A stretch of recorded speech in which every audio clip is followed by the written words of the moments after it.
Welcome to Artistic Adventures. This is part 2 of our Steampunk Poison Ivy doll project, and in this video we'll be working on the wig. So let's get started.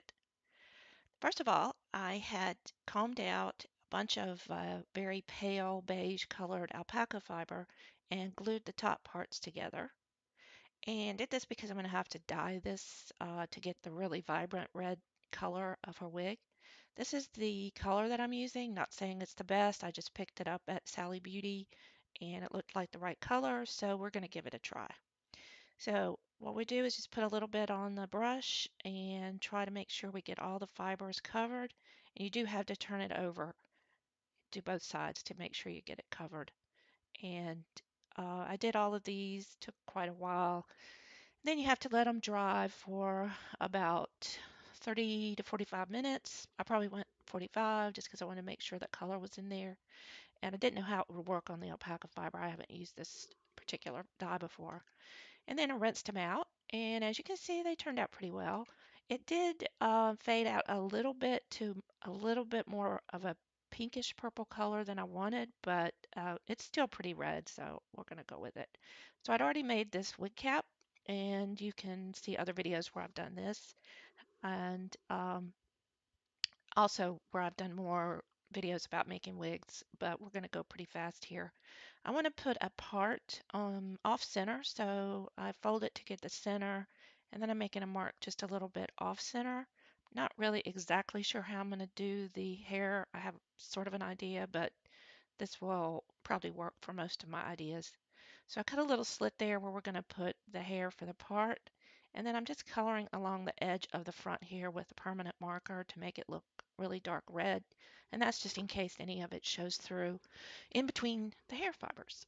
I'm taking 2 wafts of the colored hair here and putting them together, and that's going to make my part. And then I'm going to insert them into that slit that I made in the wig cap for the part. And then once I get them in there, I want to trim off some of that glue. So I just trimmed off just a little bit. Make sure you don't do too much or your fibers will come loose. So there we have, that'll be the final part that we allow to come down of her hair, so it will cover up any remaining glue pieces that you can see. And I'm going to take each side of that and glue it over to the side of the under part of the wig cap, not too close to where the slit is because it will actually look bad if you get the glue up in there. It gets hard. Okay. Now I'm going to put a little bit of fiber on the inside of the front, right where that part will end up. And I'm doing this because I think she's going to have a sort of updo for her steampunk look. And well, of course, she'll have to have a top hat.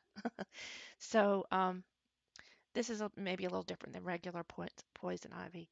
So anyway, I put a couple of these pieces on the underside, and that's so when I flip it up in the front, it will look nice and you won't see the wig cap. So you can see there that that part, if I flip it up, will look really nice. So those were the 2 things I needed to do before I really start the main process of making the wig. I have to get those down first, and then we can start adding fiber to the rest of the wig. All right. So the other thing that I need to do is to protect that the part that's sticking up.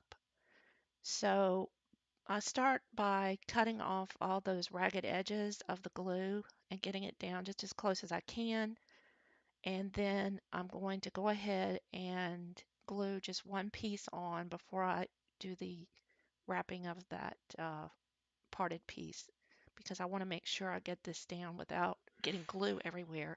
So I'm using my tool and just putting a really fine string of glue down right in front of where the part is, making sure I don't go over the edge, and then carefully placing one of my glued pieces of fiber down on top. And I want to do that so that that edge doesn't look ragged or too glued. And I'm going to wrap some paper towel around that top knot part and protect it while I start gluing the rest. And if you've seen any of my videos, this is how we roll. We start at the back and basically just circle around, getting closer and closer to the crown. Now, If you've watched my other videos, you know I normally do this with the fibers not glued together at the top, and I really prefer to do it that way because these little sharp edges can stick up, and I like it when they're glued down to the wig cap. But since I had to dye this fiber beforehand, I really had to do it this way.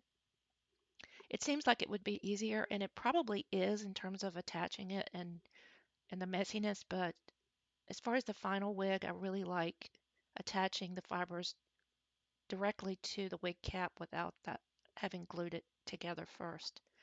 So I'm just continuing around the outside, going further and further in, making sure when I get close to the uh, piece of hairs that I've paper toweled off that I don't get glue on the base of those fibers because I don't want them to look unnatural once we let them go. All right, so we're getting pretty close, and then guess what happens?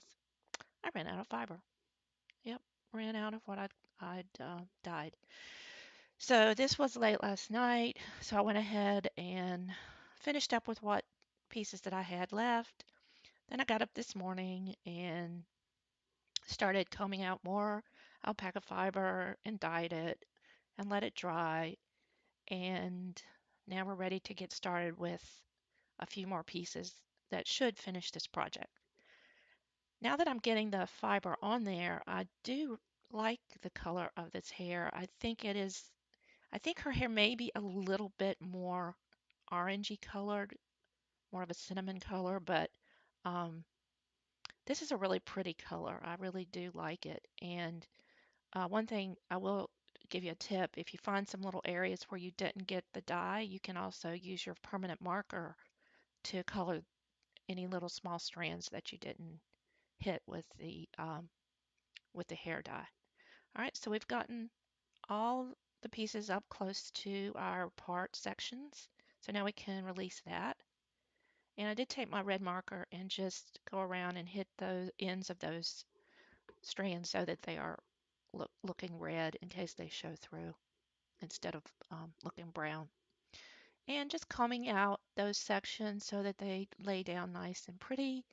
We're going to actually do the hairstyle for this at the end of the project as I normally do because we have to make her outfit, we have to make her hat, um, really lots more to do with this doll. So I'll just be pinning her hair back and protecting it while we work on the rest of the project. But I am happy with how it turned out. I think the color is really beautiful, and I think the wig itself turned out well and will look great in the style that I'm thinking about using. So there she is. That's Poison Ivy so far, and I think she's going to be really, really fun project to work on. And here's a still picture so you can get a closer look and you just see how vibrant that red is and how it looks against the green skin. I think it really does look great. Okay, so that's the end of the wig portion. Looking forward next to starting on the costume, and I hope that you guys will continue to follow along on this project. Make sure you subscribe so you don't miss a thing, and give me a big thumbs up if you enjoyed this. Thanks, and bye.